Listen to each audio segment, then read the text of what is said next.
Octavia, Laura, वियारेस, येती, Kodiak, superb, Kushaq. Skoda दुनिया के बाकी हिस्सों के लिए एक किफायती फोक्सवैगन हो सकती है, लेकिन भारत में इसने शौकीनों की एक पूरी पीढ़ी की आकांक्षाओं को पूरा किया है। स्कोडा हमेशा से एक ड्रीम कार रही है जिसे आप अपनी ड्रीम कार खरीदने से पहले खरीद सकते थे, और अब गिलैक है।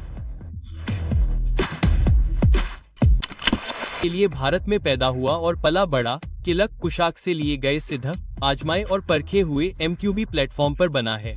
इसमें वही इंजन, वही ट्रांसमिशन, वही सस्पेंशन कंपोनेंट हैं, तो तार्किक रूप से इसे चलाना और चलाना लगभग वैसा ही होना चाहिए। सही, गलत। छोटे आयाम, सख्त चेसिस, नर्म सस्पेंशन।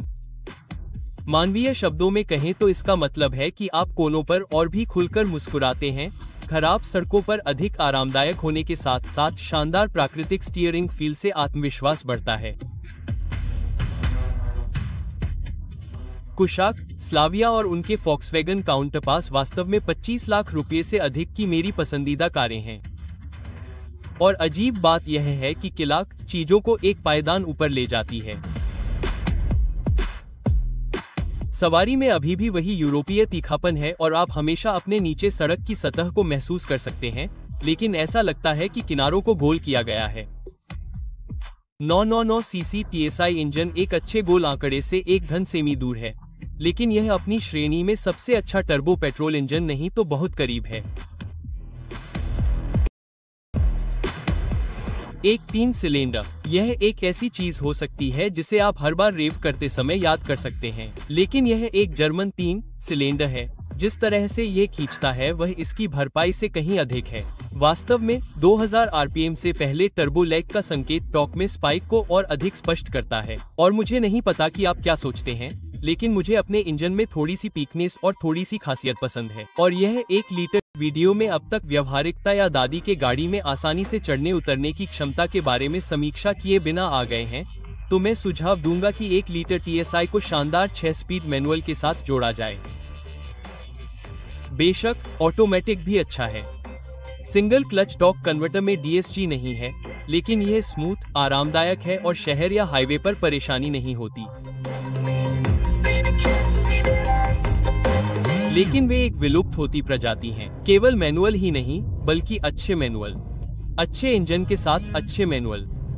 और यह संयोजन 5 से 7 लाख रुपए के दायरे में सबसे अच्छे में से एक है। टॉर्क कन्वर्टर ऑटोमेटिक के बिना लैग छिप जाता है, आप टर्बो को और भी तेजी से महसूस कर सकते हैं। और पेडल प्लेसमेंट एक त्वरित हील और toe rev match downshift के लिए बिल्कुल सही है। ऐसा लगता है कि किलक आपको उकसा रहा है और कह रहा है कि इसे और भी तेजी से चलाओ, और मैं एक व्यक्ति के तौर पर आसानी से आश्वस्त हो जाता हूँ। किलक अपने कुछ महंगे परिवार से भी बेहतर चलता है, जो बहुत कुछ कहता है। बेशक कार खरीदते समय राइड क्वालिटी बेहद महत्वपूर्ण होती है और टायर इसमें अहम भूमिका निभाते हैं। अपोलो के एक्ट क्रॉस रेंज के टायर बेहतरीन राइड कंफर्ट, हैंडलिंग और ब्रेकिंग के साथ साथ बेहतर माइलेज और टिकाऊपन का दावा करते हैं। हालांकि किलक अपने लंबे व्हीलबेस और चौड़े ट्रैक चौड़ाई के साथ हाई ट्रिपल डिजिट स्पीड पर भी काफी स्थिर महसूस होता है। साथ ही 5 star crash safety rating, 6 airbag, ESP और कई अन्य मानक सुरक्षा उपकरणों के साथ यह बड़ी जिम्मेदारी के साथ एक बड़ी शक्ति है। तो क्या बात है? निश्चित रूप से पिछली सीट में बहुत अधिक जगह नहीं है। वास्तव में नहीं, मैंने पहले जिस लंबे व्हीलबेस का उल्लेख किया था वह यहाँ भी दिखाई देता है। मेरे जैसे लगभग 6 फीट लंबे वयस्क के लिए पर्याप्त घुटने और सिर के लिए जगह है। काश मैं 1 इंच लंबा होता। खैर, मैं अपने पैर आगे वाली सीट के नीचे भी रख सकता हूँ। हालांकि मैं ये जरूर कहूंगा कि पीछे 3 लोगों के बैठने में थोड़ी तंगी होगी। और हाँ, दादी आराम से अंदर बाहर हो सकेंगी। तो फिर बूट तो बहुत छोटा होगा, है ना?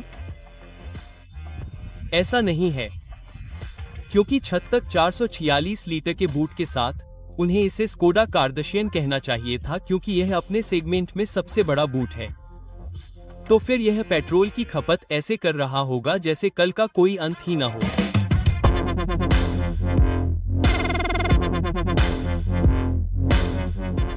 हाँ और नहीं। अगर आप इसकी तुलना इस सेगमेंट के नेचुरली एस्पिरेटेड पेट्रोल से करते हैं तो यह उसके करीब भी नहीं है। और अगर आप वाकई में एफिशिएंसी चाहते हैं तो इस कीमत में कुछ बहुत अच्छे डीजल हैं जिन पर आपको विचार करना चाहिए।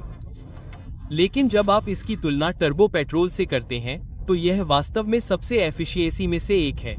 स्कोडा का दावा है कि यह 19 किलोमीटर लीटर का माइलेज देता है। मैं 12 के करीब पहुंच रहा हूं, जो कि फिर भी सम्मानजनक है। तो फिर फीचर्स पर कंजूसी की गई होगी, है ना?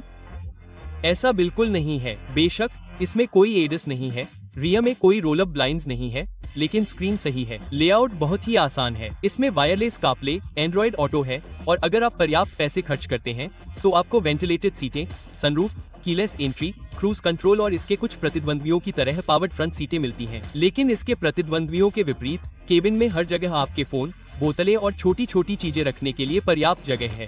विंडो स्विच रोशन है, पिछली सीट के यात्रियों के लिए भी। ग्लव बॉक्स में अपना रिमूवेबल स्टेशनरी होल्डर है। आपके टोल टिकट के लिए विंडशील्ड पर एक क्लिप है और बोतल को एक हाथ से खोलने के लिए कप होल्डर में ग्रिप पैड हैं। तो फिर जगह की जांच, दक्षता, हम इसे एक सोचा समझा जोखिम कहेंगे। एर्गोनॉमिक्स की जांच, ड्राइविंग थ्रिल और राइड कंफर्ट को दोबारा चेक करना पड़ता है, लेकिन यह परफेक्ट नहीं है। केबिन क्या सोनेट जैसा प्रीमियम नहीं लगता। टच बेस्ड एक्ट कंट्रोल इस्तेमाल करने में वाकई बहुत परेशान करने वाले हैं। हॉर्न से कोई खास आवाज नहीं आती। 3000 आरपीएम के बाद केबिन में इंजन से आवाज आने लगती है और रियर व्यू कैमरा नोकिया 3310 जैसा लगता है। लेकिन इसके अलावा किल्लिक ने वो सारी कमियां पूरी कर दी हैं जो इसके प्रतिद्वंद्वियों ने छोड़ी थीं। इसमें मारी सुजुकी के पेट्रोल इंजन में वो दम नहीं है। हुंडई और क्या के पास अभी भी वो हैंडलिंग नहीं है जिसे वो अभी भी हासिल करना चाहते हैं। एर्गोनॉमिक्स और विश्वसनीयता को टाटा अभी भी ठीक नहीं कर पाया है और XUV 3XO के उलट ये आपका ध्यान खींचने के लिए चिल्ला भी नहीं रहा है। किला तो फिर हर काम में माहिर है और एक काम में माहिर भी है।